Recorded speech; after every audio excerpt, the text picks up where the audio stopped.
SSC GD का special batch जहां सारे टॉपिक्स आपके क्लियर होने वाले हैं। ये बैच मिलेगा कैसे, कहां मिलेगा और हम क्यों दे रहे हैं, इन सब के बारे में अब हम जानेंगे आशुतोष से। जी हां दोस्तों, ये एसएससी जीडी का बैच इस जीडी में आपके दोहराने में और नेक्स्ट जीडी जिसका नोटिफिकेशन आएगा उसमें आपकी बहुत सारी मदद करने वाला है। दोस्तों, इस जीडी के बैच में जुड़ने के लिए आप 10 फरवरी शाम 7 बजे का अलार्म सेट कर लीजिए। उसी 7 बजे के मेरी रेगुलर क्लास के कुछ बीच में या अंत के क्षणों में ये बैच आपको गिफ्ट स्वरूप दिया जाएगा, उपहार स्वरूप दिया जाएगा। आपसे निवेदन है कि 10 फरवरी शाम 7 बजे के इस इवेंट में जुड़े जरूर, ओनली ऑन एसएससी अड्डा यूट्यूब चैनल। नमस्कार साथियों, एसएससी अड्डा 24/7 आपको देने जा रहा है एक बैच फ्री ऑफ कॉस्ट, यानी उसका कोई पैसा आपको नहीं देना है क्योंकि आपका एग्जाम है नजदीक। लेकिन ये बैच तो बहुत बहुत नमस्कार सब बच्चों को। तो आइए जरा क्लास को स्टार्ट किया जाए। और आज की इस क्लास के अंदर हम लोग हिस्ट्री के कुछ इंपॉर्टेंट एमसीक्यूज करेंगे और साथ में साइंस के कुछ एमसीक्यूज करेंगे। आपकी रेलवेज के लिए बेटा ये क्लास चल रही है और जो बच्चा रेलवेज की तैयारी कर रहा है वो मेरे साथ रोज रात को 9 बजे इस क्लास में जुड़ सकता है। जैसे आज हम हिस्ट्री की बात कर रहे हैं, साथ में साइंस की बात कर रहे हैं, कल हमने पॉलिटी के क्वेश्चन करे थे, कल हम कोई और टॉपिक करेंगे, लेकिन साइंस आपका एवरीडे होगा क्योंकि साइंस रेलवे के अंदर बहुत ज्यादा इंपॉर्टेंस रखता है। तो साइंस को हम एक डिफरेंट तरीके से अलग रिस्पेक्ट देकर चलेंगे हर क्लास में। तो आइए जरा क्लास को स्टार्ट किया जाएगा और ये रहेगा हमारी क्लास का आज का पहला क्वेश्चन। हड़प्पा के लोगों की सामाजिक पद्धति क्या थी, यानी कि हड़प्पा के समय जो समाज था, हड़प्पा के समय समाज किस प्रकार का था, हड़प्पा के समय समाज किस प्रकार का था। So very very good evening everybody, स्वागत है बेटा आपकी क्लास के अंदर। हमने जब हड़प्पा के सोशल सिस्टम के बारे में या समाज के बारे में देखा तो हमें वहां पर बहुत ज्यादा इक्वल एक स्टेटस दिखा लोगों के अंदर कि किसी को धर्म के नाम पर या किसी को पैसे के नाम पर हमें शोषण नजर नहीं आता। तो उस प्रकार की सोसाइटी को फेयर एगालिटेरियन कहते हैं। फेयर एगालिटेरियन कहते हैं कि जहां पर उचित समतावादी, कि जहां पर समानता को, जहां पर इक्वालिटी को, जहां पर समानता को, जहां पर इक्वालिटी को प्रमोट किया जाता है।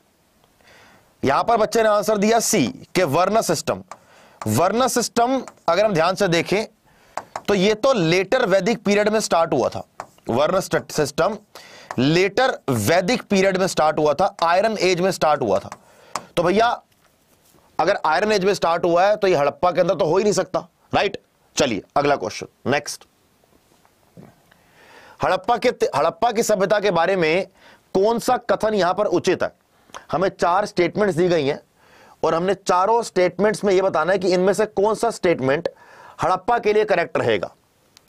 दे हैड नॉलेज ऑफ अश्वमेधा, पहला statement. Cow was sacred to them, क्या वो गाय की पूजा करते थे, क्या गाय उनके लिए पवित्र थी। उन्होंने पशुपति का सम्मान करना आरंभ किया, कि क्या उन्होंने पशुपति को गॉड का या भगवान का, गॉड का या फिर भगवान का दर्जा दिया कि नहीं दिया। उनकी संस्कृति सामान्यतः स्थिर नहीं थी। Their culture was generally not stable. इन चारों में से कौन सी स्टेटमेंट करेक्ट है इसकी बात करेंगे। अगर हम अश्वमेधा की बात करते हैं तो अश्वमेधा उस समय कहीं नहीं देखा गया क्योंकि उस समय वो बड़े बड़े राजा महाराजा थे ही नहीं जो आपस में लड़ रहे थे। अश्वमेधा का मतलब क्या होता है कि जैसे भगवान राम ने भी एक बार अश्वमेधा की प्रैक्टिस करी थी। इसमें क्या होता है कि अपने घोड़े को भेज देते हैं और जहां जहां पर वो घोड़ा जाता है और अगर किसी राजा ने उस घोड़ा को रोक लिया तो यानी कि वो जिस राजा का घोड़ा है उस घोड़े को चैलेंज कर रहा है, राइट। गाय उनके लिए सेक्रेड थी, ऐसा हमें कहीं देखने को नहीं मिलता। लेकिन हां, इसमें कोई डाउट नहीं है कि पशुपति सील्स पाई गई हैं। पशुपति सील्स पाई गई हैं कहां पर बेटा, इंडस वैली की वेरियस साइट्स पर।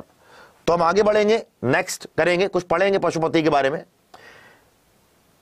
ये पशुपति सील है, ये जो यहां बैठे हैं ये पशुपति भगवान है, ठीक है, और इनकी पूजा करी जा रही है। एग्जाम में क्वेश्चन कई बार आता है कि इनके जो आसपास आप लोग ये देख रहे हो कि यहां पर आपको ये चीता, ये है चीता, है चीता। यहां पर आपको एलिफेंट देखने को मिलेगा, यहां पर आपको एलिफेंट देखने को मिलेगा, ठीक है। यहां पर आपको ये एक तरफ राइनोसोरस है, एक तरफ बुफेलो है, यानी कि एक तरफ आपको दिख रहा है बुफेलो, है ना, एक तरफ दिख रहा है आपको ये गैंडा। और इनके पैरों में आपको दो हिरन, दो डियर देखने को मिलते हैं। पैरों में आपको दो हिरन, दो डियर देखने को मिलते हैं, ठीक है। तो यहां पे क्या लिखा है, Pashupati seal was discovered in the Indus valley civilisation, Mohenjodaro में ये पाई गई है, ठीक है। इसमें भगवान के 3 फेस हैं, 1 2 3 दिख रहे हैं, एक पीछे होगा, टोटल 4 हो गए। इसमें भगवान को जो सराउंड कर रहे हैं वो है एलिफेंट, टाइगर, बुफेलो और राइनोसोरस। और उनके पैर में दो क्या है, 2 हिरन है। आप लोगों से मेरा एक्स्ट्रा क्वेश्चन ये रहेगा, आप लोगों से मेरा एक्स्ट्रा क्वेश्चन ये रहेगा कि जो पशुपति की हम बात कर रहे हैं, ये पशुपति कौन से भगवान का अवतार है? ये पशुपति कौन से भगवान का अवतार है? हम केवल और केवल बेटा यही बात कर रहे हैं कि ये पशुपति कौन से भगवान का अवतार है, मुझे आप ये बताइए। बच्चा कह रहा है कौन से एग्जाम की तैयारी करा रहे हो? रेलवे का 2024 में ALP, technician, NTPC, group D, ये सारे एग्जाम होने वाले हैं। तो ये क्लासेस उन सब एग्जाम के लिए चल रही है।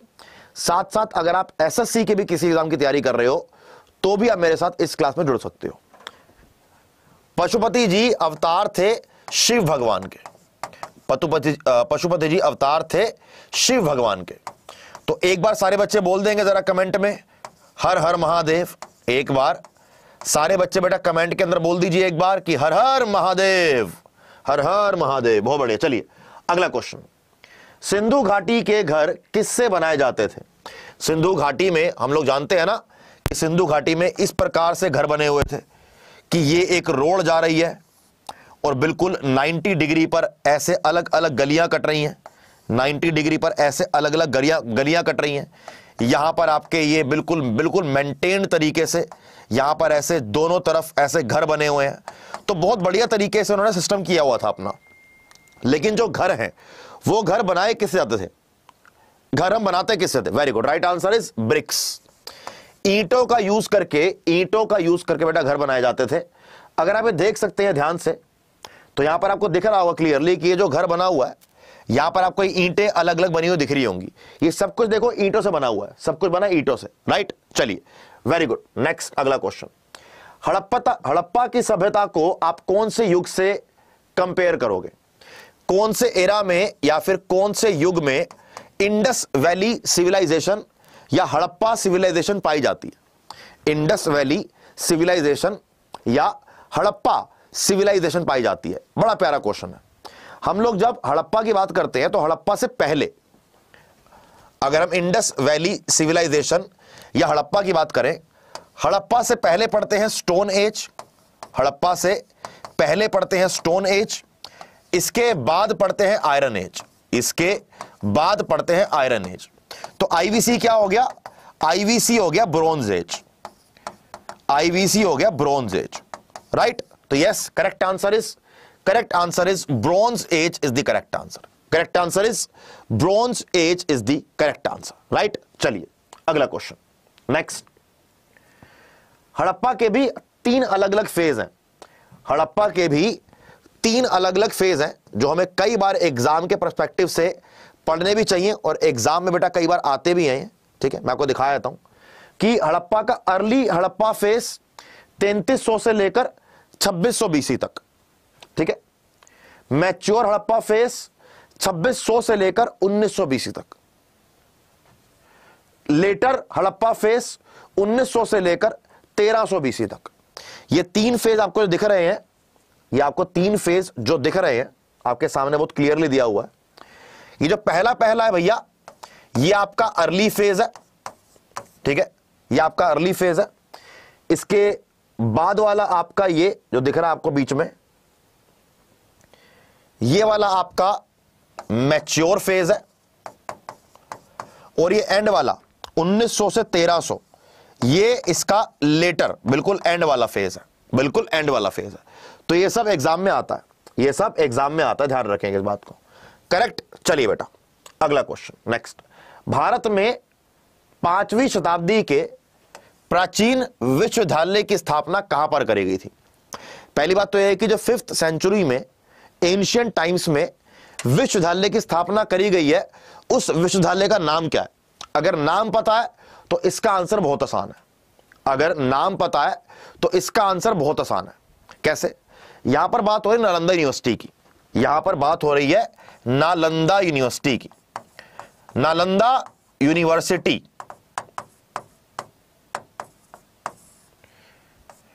5th सेंचुरी में जिसकी शुरुआत करी गई है, जो बेसिकली बुद्धिज्म को बहुत ज्यादा रिलेट करती है। आपने बताना है कि नालंदा यूनिवर्सिटी की स्थापना, नालंदा यूनिवर्सिटी की स्थापना किसके द्वारा करी गई थी?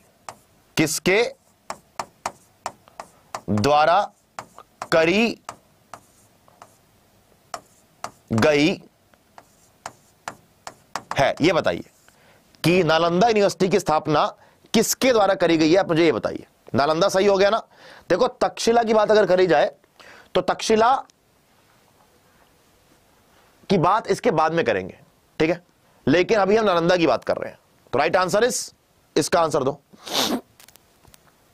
इसकी शुरुआत कुमार गुप्ता के द्वारा, इसकी शुरुआत कुमार गुप्ता के द्वारा करी गई थी। कुमार गुप्ता के द्वारा करी गई थी। अगला क्वेश्चन आइए। सिंधु घाटी सभ्यता में कौन सी स्क्रिप्ट या कौन सी लिपि को, कौन सी स्क्रिप्ट और कौन सी लिपि को यूज किया जाता है? जैसे हम लोग बात करते हैं कि हिंदी जो भाषा है वो देवनागरी लिपि की है ना? तो आपने मेरे को बताना है, जैसे पंजाबी भाषा गुरुमुखी लिपि की है। तो इंडस वैली में कौन सी स्क्रिप्ट को, कौन सी लिपि को यूज किया गया? आज तक इंडस वैली की स्क्रिप्ट को हम लोग पहचान नहीं पाए हैं, तो ये अननोन है, अभी तक इसका कोई आइडिया नहीं है। तो right answer is C, right answer is C. लेकिन फिर भी अगर हम देखें तो इसके लिए कुछ बात करी गई है जो आपको बताना चाहता हूं मैं। जैसे इस प्रकार की लिपि का यूज किया जाता था कि अलग अलग आकृतियां बनाकर, अलग अलग डिजिट्स को यूज करके इस प्रकार से। लेकिन ये लिपि क्या बात कर रही है किसी को आज तक नहीं पता कि क्या मतलब है इसका, नहीं निकाल पाए हम, ठीक है? अब यहां पर अलग अलग साइंस को यूज किया गया है, फिश, बर्ड, अलग अलग डिजिट्स को यूज किया गया। इस लिपि को एक नाम दिया गया, इस लिपि को एक नाम दिया गया, उसका नाम है बोस्ट्रोफिडोन। क्या नाम है? बोस्ट्रोफिडोन। बेसिकली लिपि का नाम नहीं है ये लिपि का एक तरीके का नेचर है। जैसे हम लोग लिखते हैं, जैसे मैं लिखूंगा कि my name is Sahil, my name is Sahil, ठीक है? हम यहां पर लेफ्ट से राइट की तरफ गए हैं, हम यहां से लेफ्ट टू राइट जा रहे हैं, हम यहां पर लेफ्ट टू राइट जा रहे हैं। चाहे हिंदी में लिख दूं कि मेरा नाम साहिल है, तब भी लेफ्ट से राइट पर जाऊंगा, ठीक है? जब लिखते हैं उर्दू, जब लिखते हैं हम लोग उर्दू, ठीक है? उर्दू बेटा उर्दू में राइट टू लेफ्ट लिखा जाता है। उर्दू में हम लोग राइट टू लेफ्ट लिखते हैं। लेकिन बोस्ट्रोफिडोन जो कि इंडस वैली सिविलाइजेशन की स्क्रिप्ट के बारे में बताता है, यह बोलता है कि एक लाइन वो लिखते थे लेफ्ट से राइट, नेक्स्ट लाइन लिखते थे राइट टू लेफ्ट, फिर लाइन लेफ्ट टू राइट, फिर लिखते थे राइट टू लेफ्ट। तो उनके लिखने का तरीका यह था कि एक लाइन लेफ्ट टू राइट, अगली लाइन राइट टू लेफ्ट, उसकी अगली लेफ्ट टू राइट, फिर उसकी अगली राइट टू लेफ्ट। की मतलब पढ़ने वाले का दिमाग एकदम सनक जाए और सटक जाए, कुछ समझ ही नहीं आ रहा, ऐसे करते थे वो। चलिए नेक्स्ट, अगला क्वेश्चन। हड़प्पा सभ्यता की खोज किस वर्ष में हुई? हड़प्पा सभ्यता कब बनाई गई ये नहीं पूछा, ये पूछा है कि हड़प्पा सभ्यता की खोज, उसको एक्सकैवेट, उसको डिस्कवर कब किया गया। एक बार जो बच्चे क्लास में आ चुके हैं बेटा, क्लास को एक बार लाइक कर दो और क्लास को बेटा एक बार प्लीज शेयर भी कर दो, जिससे कि हम लोग अच्छे से सब बच्चे क्लास में जुड़ पाए। अगर हम यहां बात करें तो सबसे पहले हड़प्पा की खोज करी गई, सबसे पहले हड़प्पा की खोज करी गई 1921 में। दयाराम साहनी जी के द्वारा, दयाराम साहनी जी के द्वारा। उसके बाद मोहनजोदाड़ो, उसके बाद मोहनजोदाड़ो 1922 में। आप बताइए कि मोहनजोदाड़ो को किसके द्वारा डिस्कवर किया गया? मोहनजोदाड़ो वॉज डिस्कवर्ड बाय, या मोहनजोदाड़ो की खोज, मोहनजोदाड़ो की खोज किसके द्वारा करी गई थी? इसका मुझे आप आंसर देंगे कि मोहनजोदाड़ो की खोज किसके द्वारा करी गई थी, इसका मुझे आप आंसर दो। आप आंसर दोगे फिर हम फटाफट से भाग के आगे बढ़ेंगे। बताइए बेटा कि अकॉर्डिंग टू यू इसका आंसर क्या होना चाहिए?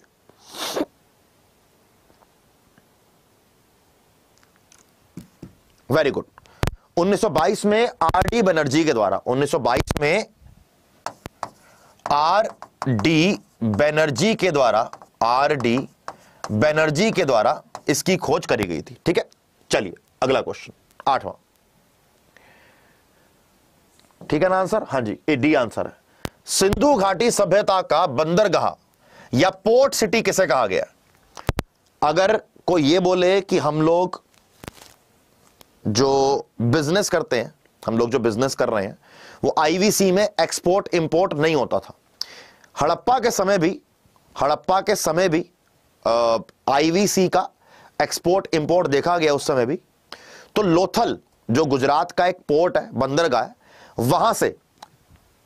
वहां से होता था और लोथल को पोर्ट सिटी कहा गया, लोथल को पोर्ट सिटी कहा गया, लोथल गुजरात। राइट, चलिए अगला क्वेश्चन, आइए बेटा नेक्स्ट। वैदिक युग में राजा अपनी जनता से जो कर वसूल करता था उस कर को क्या नाम दिया गया? अच्छा, आप में से मेरे को ये बताओ कि आप में से कौन कौन बच्चा रेलवे की तैयारी कर रहा है? आप में से कौन कौन बच्चा रेलवे की तैयारी कर रहा है? या आप में से कौन कौन बच्चा रेलवे प्लस एसएससी की तैयारी कर रहा है? अगर रेलवे की तैयारी कर रहे हो तो केवल रेलवे लिखो। अगर रेलवे प्लस एसएससी की तैयारी कर रहे हो तो रेलवे प्लस एसएससी लिखो। पता लग जाए कि आप में से कौन कौन किस चीज की तैयारी कर रहा है। अगर ओनली रेलवेज तो रेलवेज लिखो, रेलवे प्लस एसएससी तो फिर रेलवे प्लस एसएससी लिखो।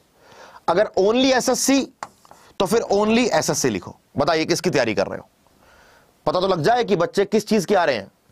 Sir ji only railway, SSC, railway, ALP, railways, railways, SSC और बैंक। ओके ओके, ऐसे ठीक है, बढ़िया, वेरी गुड वेरी गुड। ठीक है, तो हमारे पास दोनों तरह के बच्चे हैं, एसएससी और रेलवेज दोनों के हैं। आप लोगों से मैं एक रिक्वेस्ट करना चाहता हूं कि 2024 में एसएससी और रेलवेज, 2024 में एसएससी और रेलवेज दोनों का एग्जाम होगा। आप लोग दोनों एग्जाम की मिलकर तैयारी करो, आप लोग दोनों एग्जाम की तैयारी करो। ठीक है, yes, correct answer is BALI, Bali is the correct answer. BALI, Bali is the correct answer. अगला क्वेश्चन, आइए बेटा। आर्यों को एक जाति पहली बार किसने बोला? आर्यों को पहली बार कौन से यूरोपियन ने एक जाति की तरह दर्शाया? कौन से यूरोपियन ने इनको एक बोला कि ये तो एक जाति है? आर्याज, आर्य जो बाहर से बोलते हैं कि आर्य एक जो बाहर से आए हैं, उनको पहली बार किसी ने बोला कि ये एक रेस है। तो right answer is Max Muller is the correct answer. Right answer is Max Muller is the correct answer. यहां पर हमारा सी करेक्ट होगा, सी। राइट, चलिए अगला question, next. Which of the following places is are related to Buddhism? इनमें से कौन सा प्लेस बुद्धिज्म से रिलेट करता है? इनमें से कौन सा प्लेस बुद्धिज्म से रिलेट करता है? अगर मैं आपसे नालंदा की बात करूं तो हम लोग जानते हैं कि नालंदा एक यूनिवर्सिटी है, नालंदा एक यूनिवर्सिटी है जहां पर बहुत सारे बुद्धिस्ट मंक्स पढ़ाई करते थे। तो ये बुद्धिज्म से करेक्ट क्या रिलेट करती है? बिल्कुल करती है। बोध गया, बोध गया जो कि बिहार में है, जहां पर गौतम बुद्धा को निर्वाणा प्राप्त हुआ था, जहां पर गौतम बुद्धा को निर्वाणा प्राप्त हुआ था। ठीक है, सारनाथ जहां पर गौतम बुद्धा ने अपना पहला सरमन या पहला सत्संग किया था, अपना पहला उपदेश दिया था, पहला उपदेश। तो तीनों ही रिलेट करते हैं बुद्धिज्म से। तो correct answer is option number D is correct कि more than one of the above is the correct answer, right. चलिए वेरी गुड, अगला क्वेश्चन डी करेक्ट हो गया हमारा। 12वां आ जाइए। भारतीय संगीत का उद्गम इन चारों में से कहां पाया जाता है? भारतीय संगीत का उद्गम इन चारों में से कहां पाया जाएगा?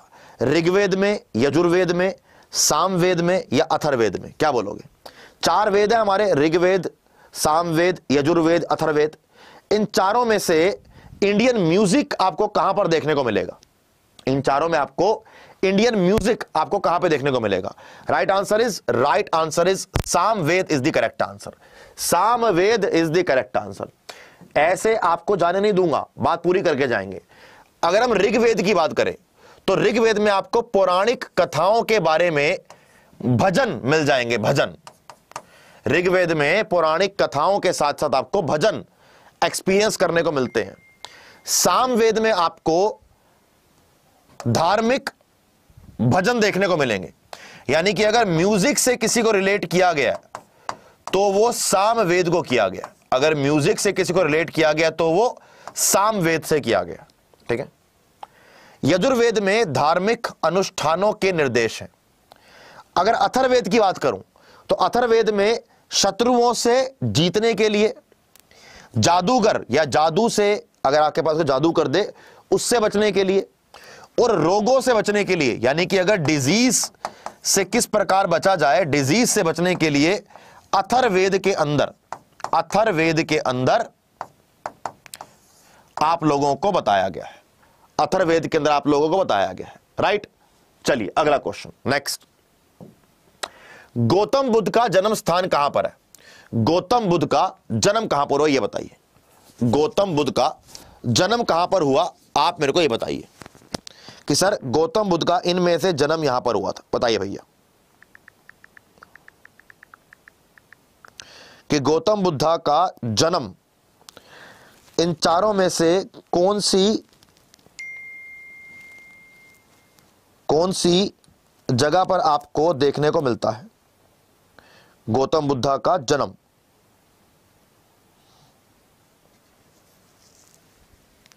गौतम बुद्धा के जन्म को तो वैसे लेकर थोड़ी दिक्कत लगती है। गौतम बुद्धा का जन्म कोई कहता है कि भाई 480 बीसी में हुआ, कोई कहता है कि 563 बीसी में हुआ, लेकिन हुआ कहां पर है? यह हुआ है लुम्बिनी नेपाल में। यह हुआ है लुम्बिनी नेपाल में गौतम बुद्धा का जन्म हुआ है, ठीक है। तो right answer is Lumbini Nepal is the correct answer.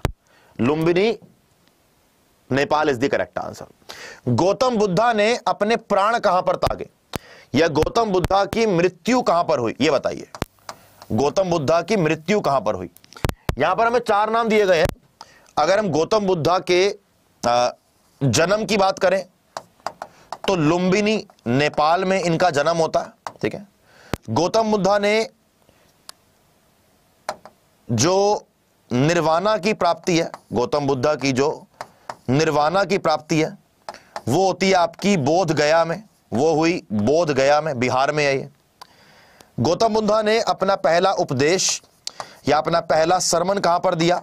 Sarnath में दिया, जो कि बिल्कुल वाराणसी के पास में है। गौतम बुद्धा की मृत्यु कहां पर हुई? गौतम बुद्धा की बेटा मृत्यु हुई है कुशीनगर में। कुशीनगर कहां पर है सर? कुशीनगर यूपी में है। कुशीनगर बेटा कहां पर है? कुशीनगर यूपी में है। तो करेक्ट आंसर इज मृत्यु Kushinagar is the correct answer. Kushinagar is the correct answer, right. चलिए अगला क्वेश्चन 15वां। त्रिपिटका एक धार्मिक ग्रंथ है। इन चारों में से कौन से धर्म में आपको त्रिपिटका देखने को मिलता है? त्रिपिटका 3 बुक्स का नाम है कि विनय पिटका, सुत्त पिटका और धम्म पिटका। और ये आपको बुद्धिज्म ये टेक्स्ट है कौन कौन से? विनय पिटका, साथ में सुत्त पिटका, विनय पिटका, और साथ में आपका धम्म पिटका, ठीक है, ध्यान रखेंगे इस बात को। ये 3 बुद्धिस्ट बुक है, राइट आंसर इज बी। चलिए अगला क्वेश्चन नेक्स्ट। बौद्ध धर्म ने समाज के 2 वर्गों को अपने साथ जोड़कर एक महत्वपूर्ण प्रभाव छोड़ा। बुद्ध धर्म ने समाज के 2 वर्गों को अपने साथ जोड़कर, अच्छा बुद्ध धर्म फेमस क्यों हुआ था? क्योंकि जो गलत काम ब्राह्मणों के द्वारा करे गए, बौद्ध धर्म ने उसको सही करने का ट्राई किया। जो गलत काम ब्राह्मणों के द्वारा करे गए, बौद्ध धर्म ने उसको सही करने का ट्राई किया। तो कभी भी ब्राह्मणों ने, जो नीची जाति के लोग उन्होंने डिफाइन किए, शूद्रास, उनको अपने साथ कभी नहीं जोड़ा। तो right answer is D, right answer is D. वहीं पर बुद्धिज्म के अंदर बोला गया कि सब बराबर हैं, तो right answer is D definitely. अगला क्वेश्चन 17th क्वेश्चन, आइए बेटा। During whose reign was the 4th Buddhist council head. Total 4 Buddhist council हम लोगों ने पढ़नी होती है। आपसे क्वेश्चन पूछा गया है कि चौथी बुद्धिस्ट काउंसिल इन चारों में से किसके शासन में कराई गई थी? बोलो बेटा क्या आंसर होगा इसका? चौथी बुद्धिस्ट काउंसिल इन चारों में से बेटा किसके लिए, किसमें कराई गई थी? इसका answer right answer is definitely काल अशोका, कनिष्का, अजात शत्रु या फिर अशोका। क्या बोलना चाहेंगे, जल्दी बोलो। Very good, right answer is D. थोड़ा पढ़ लें इसके बारे में, क्या बोलते हो? थोड़ा सा इसके बारे में पढ़ लिया जाए। आइए जरा पढ़ते हैं इसके बारे में क्या बता रहा है। पहली काउंसिल अजात शत्रु के समय 483 बीसी में, हरियाणा का डायनेस्टी से बिलोंग करता है अजात शत्रु, ठीक है भैया। यहां पर आपको विन्य पिटाका और सुत्त पिटाका पहली काउंसिल के अंदर बनती हुई नजर आती है। दूसरी काउंसिल काल अशोका के समय शिशुंग डायनेस्टी वैशाली में। यहां पर जो बुद्धिज्म यहां पर थोड़ा सा चीजें बिगड़ गई थी। 250 बीसी में अशोका के समय काल में अशोका मौर्यन एम्पायर, पाटलिपुत्र इसकी राजधानी, ठीक है। मोगालीपुट्टु टिस्सा ये इसके चेयरमैन थे। जब अशोका ने बुद्धिस्ट काउंसिल करी तो उस समय धम्म पिटाका या अभिधम्म पिटाका का शुरुआत करी गई। धम्म पिटाका या अभिधम्म पिटाका की शुरुआत करी। ध्यान रखना एक बात, अशोका ने बुद्ध धर्म को फैलाने का बहुत ज्यादा काम किया, बहुत ज्यादा मेहनत करी है। इसीलिए जो बुद्ध धर्म को लेकर फिलोसफी, उनके धर्म को लेकर जो बुक निकली अभिधम्मा पिटाका, वो अशोका के समय ही निकली है, वो अशोका के समय ही निकली है। ध्यान रखेंगे इसको।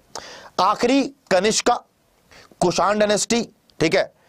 यहां पर 4th काउंसिल में बुद्धिज्म के 2 सेक्टर्स अलग अलग बट गए, एक बटा महायाना, एक बटा हिनायाना। 2 सेक्टर्स अलग अलग बट गए, एक बटा महायाना और एक बटा बेटा हिनायाना। ध्यान रखेंगे इस बात को। चलिए नेक्स्ट अगला क्वेश्चन, जल्दी आइए फटाफट से एक बार। कर्नाटका में जैन धर्म के प्रसार का श्रेय इनमें से किस शासक को दिया जाएगा? कर्नाटका में जैन धर्म के प्रसार का श्रेय इन चारों में से आप किसको देंगे? Right answer is Chandragupta Maurya is the correct answer. Chandragupta Maurya is the correct answer. Chandragupta Maurya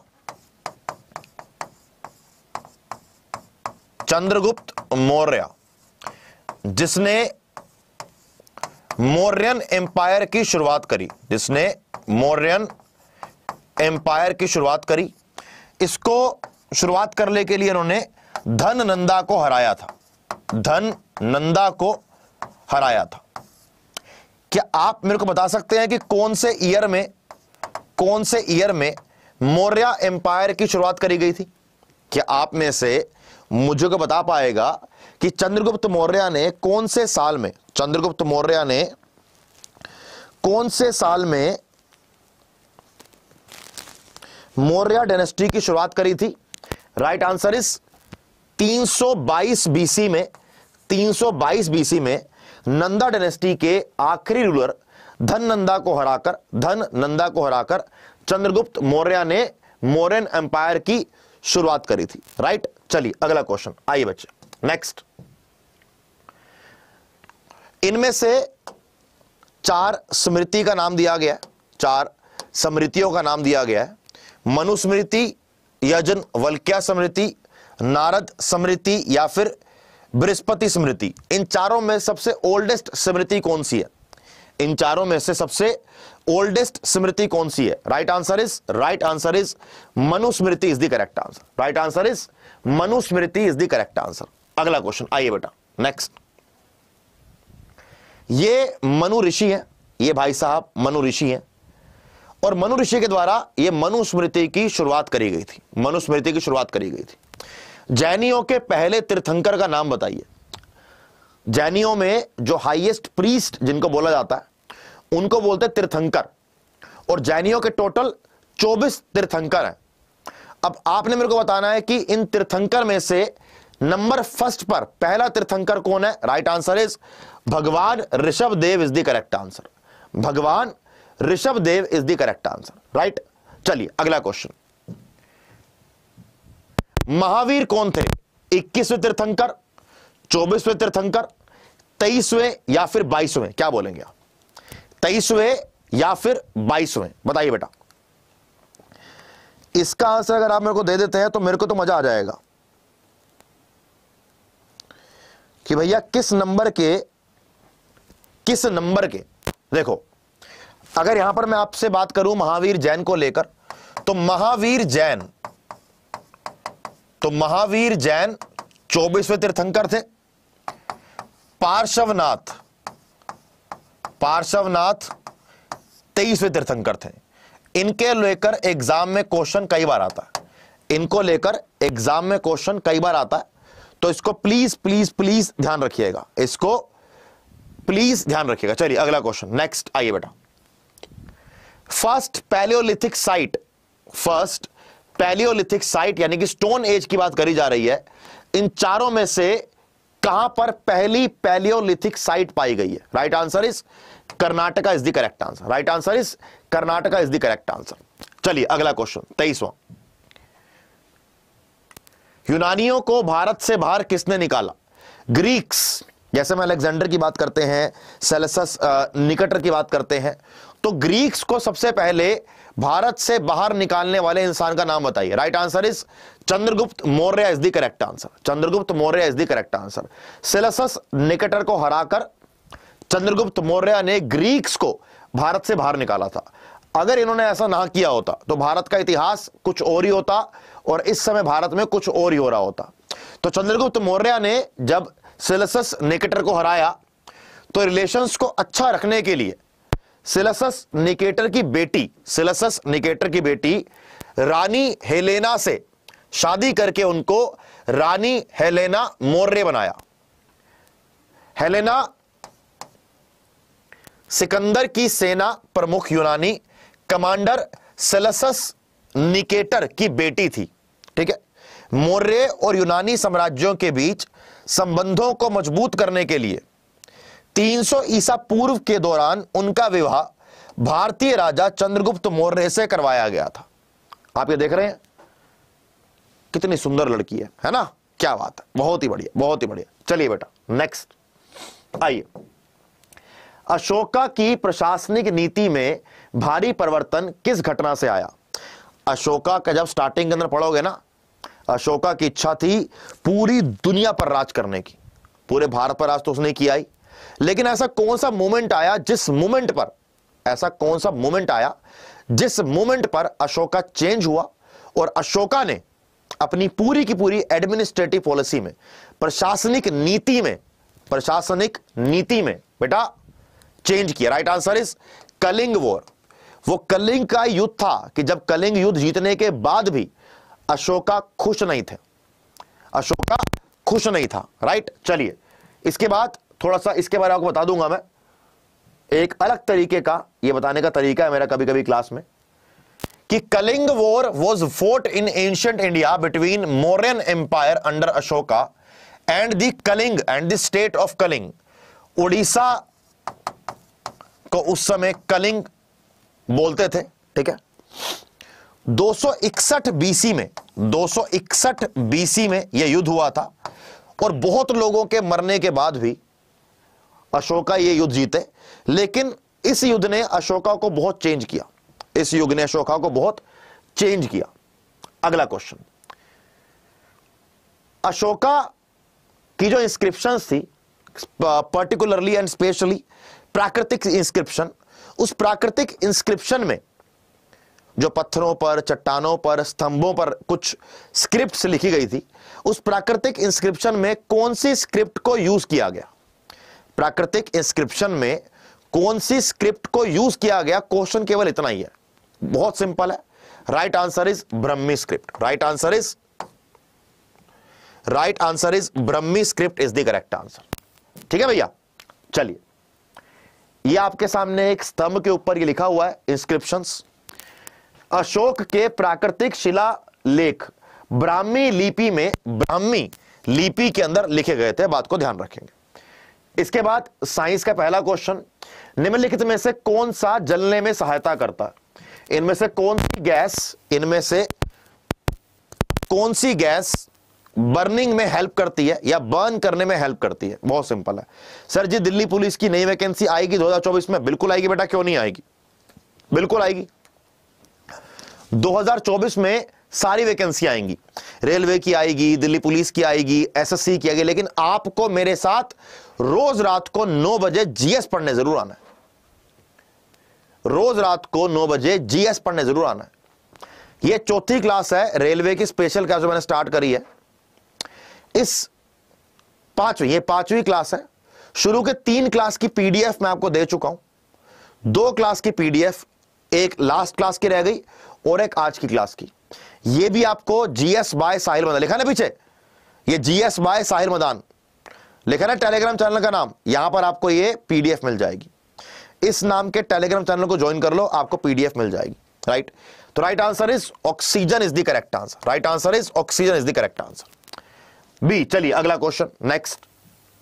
master copy of genetic information, master copy of genetic information कि आपके अनुवांशिक जानकारी इन चारों में से किसके अंदर स्टोर होती है? इन चारों में से अनुवांशिक जानकारी, अनुवांशिक जानकारी इन चारों में से किस में स्टोर होती है? बहुत सिंपल सा क्वेश्चन है। And yes, the correct answer is DNA is the correct answer. Correct answer is DNA is the correct answer. क्या आप में से मुझे कोई डीएनए की फुल फॉर्म बता पाएगा? क्या आप में से मुझे कोई डीएनए की फुल फॉर्म बता पाएगा कि सर डीएनए की यह फुल फॉर्म है? बहुत सिंपल क्वेश्चन है, बहुत सिंपल क्वेश्चन है कि डीएनए की फुल फॉर्म क्या है। और ये तो आपने कई बार एग्जाम के अंदर मेरे ख्याल से देखा भी होगा, ये एग्जाम में आता भी है ना? तो कोई दे पाएगा मुझे इसका आंसर, डीएनए की फुल फॉर्म क्या?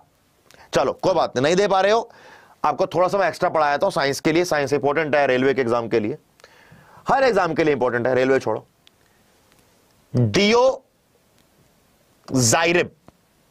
डियोजाइरिबो न्यूक्लिक एसिड, डियोजाइरिबो न्यूक्लिक एसिड, ध्यान रखेंगे इसको, ठीक है। इसमें क्या होता है, इस प्रकार का इसका एक ये स्ट्रक्चर होता है, इस प्रकार का इसका ये एक स्ट्रक्चर है। इसकी जो ये बाहर की लेयर है, इसकी जो बाहर की लेयर है, ये शुगर फॉस्फेट से बनी होती है, ये शुगर फॉस्फेट से बनी होती है, ठीक है। इसमें हमें जो ये 4 पेयर दिख रहे हैं उसका नाम क्या क्या होता है? एक आपको दिख रहा है यहां पर G, C और T और A, ठीक है।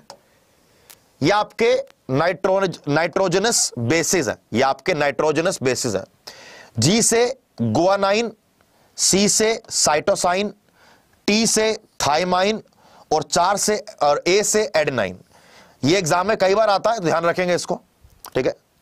ये इसको जैसे ये पेयर बन रहे हैं, इसको बेस पेयर कहते हैं, इसको बेस पेयर कहते हैं, और ये एग्जाम के लिए बहुत ज्यादा इंपॉर्टेंट है, ठीक है।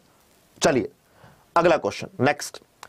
बाजार में जो गर्भ निरोधक या फिर कॉन्ट्रासेप्टिव पिल्स मिलती हैं, कॉन्ट्रासेप्टिव पिल्स या फिर गर्भ निरोधक बाजार में गोलियां मिलती हैं, उनमें इन चारों में से क्या पाया जाता है? स्टेरॉइड हार्मोन, अकार्बनिक यौगिक, शाकनाशी या फिर एंटीबायोटिक। कॉन्ट्रासेप्टिव पिल में से या गर्भ निरोधक गोलियों में से इन चारों में से क्या पाया जाता है? बहुत सिंपल क्वेश्चन है और एग्जाम में कई बार आता भी है। Right answer is definitely steroids पाए जाते हैं, स्टेरॉइड्स पाए जाते हैं, स्टेरॉइड्स। थोड़ा पढ़ेंगे बेटा इसके बारे में भी कि क्या बोलना चाह रहा है ये, एग्जाम में कई बार आ चुका है ये वाला। जन्म नियंत्रण या गर्भ निरोधक गोलियां सिंथेटिक स्टेरॉइड उनके अंदर पाया जाता है, ठीक है, जिसमें आमतौर पर या तो एक हार्मोन पाया जाएगा। कौन सा हार्मोन है भाई? वो कौन सा हार्मोन है? प्रोगेस्टिन। या तो जो हार्मोन्स इसके अंदर पाए जाते हैं जो बर्थ को रोकते हैं, या तो एक पाया जाएगा जिसका नाम होगा प्रोगेस्टिन, ठीक है, या फिर दो पाए जाएंगे। दूसरे का नाम क्या होगा? दूसरे का नाम है एस्ट्रोजन। दूसरे का नाम है एस्ट्रोजन। या तो अकेला प्रोजेस्टिन पाया जाएगा या फिर ये दोनों प्रोजेस्टिन और एस्ट्रोजन दोनों पाए जाएंगे, जो कि एक प्रकार के स्टेरॉइड हार्मोन्स हैं, जो कि एक प्रकार के स्टेरॉइड हार्मोन्स हैं। राइट, ध्यान रखेंगे इस बात को, यह क्वेश्चन भी एग्जाम में कई बार आता है। चलिए अगला क्वेश्चन, नेक्स्ट। इनमें से कौन सा वो माइक्रो ऑर्गेनिज्म है, इनमें से कौन सा वो माइक्रो ऑर्गेनिज्म है जो दूध से दही बनाने के काम आता है? इनमें से कौन सा वो माइक्रो ऑर्गेनिज्म है जो दूध से दही बनाने के काम आता है? दूध को जमाकर हम दही बनाते हैं ना, कि मिल्क से कर्ड बनाने की जो हम कह सकते हैं कि जो प्रोसेस है, वो इनमें से कौन से माइक्रो ऑर्गेनिज्म को यूज करके बनाया? राइट आंसर बिल्कुल lactobacillus. Lactobacillus is the correct answer. Lactobacillus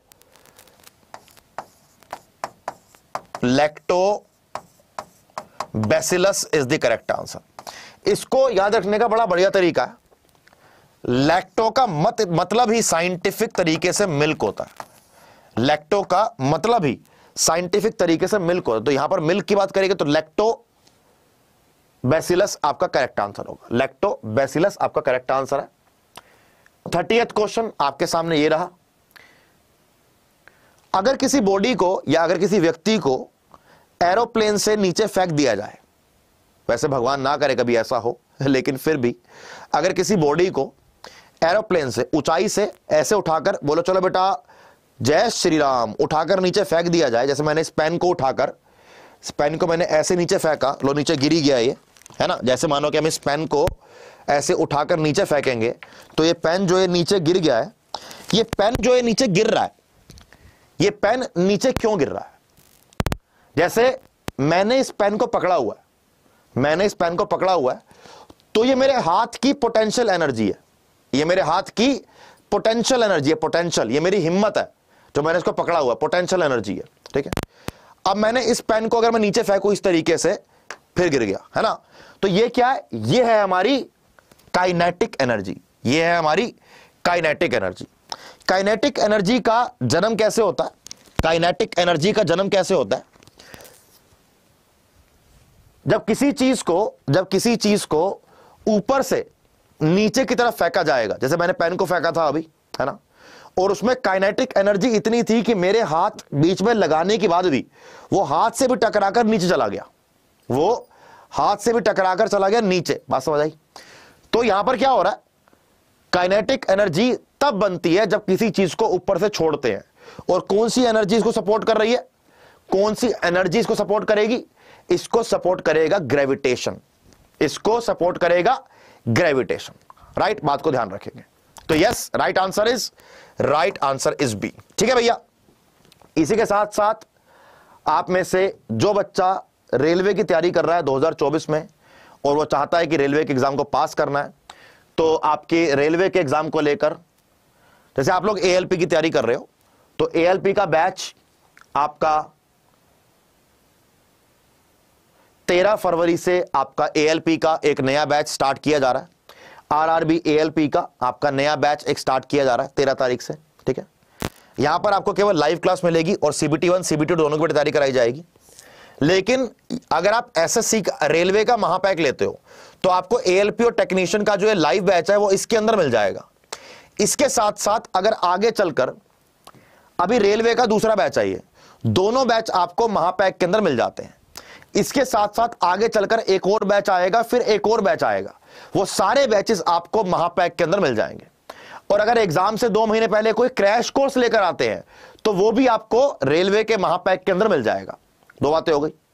इसके साथ साथ केवल एएलपी का नहीं मिलेगा, यहां पर आपको एएलपी की तैयारी कराई जाएगी, टेक्नीशियन की तरह की तैयारी कराई जाएगी, आपको एनटीपीसी और ग्रुप डी की भी तैयारी कराई जाएगी कि जो एनटीपीसी का बैच आएगा वो भी आपको इसके अंदर मिल जाएगा, ग्रुप डी का बैच भी आपको इसके अंदर मिल जाएगा, आरपीएफ की एसआई कांस्टेबल जिस दिन वैकेंसी आ गई उसका भी लाइव बैच आपको रेलवे के महापैक के अंदर मिल जाएगा। रेलवे के महापैक में आपको लाइव क्लास के साथ साथ हर एग्जाम के लिए टेस्ट सीरीज मिलती है, आपको ई बुक्स मिलती हैं। ई बुक्स में आपको करंट अफेयर की ई बुक मिलेगी, आपको जीएस के हैंड रिटन नोट्स मिलेंगे, आपको सामान्य अध्ययन की बुक मिलेगी, आपको हिंदू बेस्ड करंट अफेयर की ई बुक मिलेगी, आपको एनटीपीसी के लिए क्वेश्चन मिलेंगे, यहां पर आपको जीएस, रीजनिंग, मैथ सारे बेटा आपको प्रीवियस ईयर क्वेश्चंस की ई बुक, आपको करंट अफेयर की ई बुक, और साथ साथ यहां पर आपके टेस्ट सीरीज में, टेस्ट में आपको section wise, topic wise, subject wise और साथ साथ करंट अफेयर के भी वीकली लिख रहा आपको ये देखो कि topic wise test, GS, weekly current affair, कि आपको वीकली करंट अफेयर के भी आपको टेस्ट मिल जाएंगे। साथ साथ आपको RRB, ALP, NTPC, group D, RPF, SI constable और टेक्नीशियन के प्रीवियस ईयर क्वेश्चन के बेसिस पर बनाए गए टेस्ट सीरीज आपको इसके अंदर मिल जाएगी। बाय नाउ पर क्लिक करेंगे और कोड लगाएंगे बेटा Y724, अप्लाई करेंगे। यह कोर्स आपको मिलेगा केवल 1839 रुपए के अंदर। 1839 में आपको 2024 में रेलवे के होने वाले सभी एग्जाम्स को लेकर यहां पर तैयारी कराई जाएगी। Live classes plus test series plus आपको करंट अफेयर की बुक और करंट अफेयर के मैगजीन, करंट अफेयर के टेस्ट आपको सब एक ही जगह मिल जाएंगे। कोड लगेगा Y724, तभी ये 8000 से कम होकर केवल 1839 का होगा। हमारी एप्लीकेशन को डाउनलोड कर लो और अगर आपने ऐप से इस कोर्स को ज्वाइन किया तो आपको 1839 का कोर्स केवल 1700 रुपए का मिल जाएगा, लेकिन आपको यह वाला डिस्काउंट कोड लगाना पड़ेगा। अगर आप Y724 लगाते हो तो लाइव बैच में आते ही 1000 MCQs की ई बुक आपको मेरी तरफ से एज अ गिफ्ट, और एग्जाम होने तक गाइडेंस और मेंटरशिप बिल्कुल फ्री फ्री फ्री। तो आज के लिए बेटा इतना ही। All the very best to all of you. Jai Hind. आप लोगों को पता है कि आप लोगों के लिए एक नई शुरुआत करी गई है। अगर आप चाहते हो तो उस नई शुरुआत को बेटा आपने जरूर देखना है, जरूर समझना है। आप अभी भी YouTube पर हो, हमारे एसएससी के चैनल पर जाओ, यहां पर जाकर आपने एसएससी के चैनल को ओपन करना है। इसको बच्चे ओपन करते आपको दिख रहा होगा कि मेरे भाई, मेरे दोस्त, अगर हमें ध्यान से देखते हो तो अभी आपकी मेरे बाद हमारे विनय सर की क्लास है। आपका रेलवे का नया चैनल स्टार्ट किया गया है, जाके इसको प्लीज सब्सक्राइब कर दो। साथ साथ आपके लिए एक 14 घंटे की नॉन स्टॉप मैराथन प्लान करी जा रही है, उसको जाकर लाइक कर दो। करेक्ट। इसके अलावा अगर आप बात करें एक और, तो एसएससी जीडी को लेकर पहली बार देख रहा हूं मैं कि पूरा का पूरा बैच फ्री कर दिया गया है। एसएससी जीडी को लेकर पूरा का पूरा बैच फ्री कर दिया गया बच्चों के लिए। तो जाइए यार, आगे भी किसी ना किसी एग्जाम में काम आ जाएगा, है ना। तो जाइए और जाकर जुड़िए। इसी के साथ साथ all the very best to all of you. Jai Hind. Bye bye.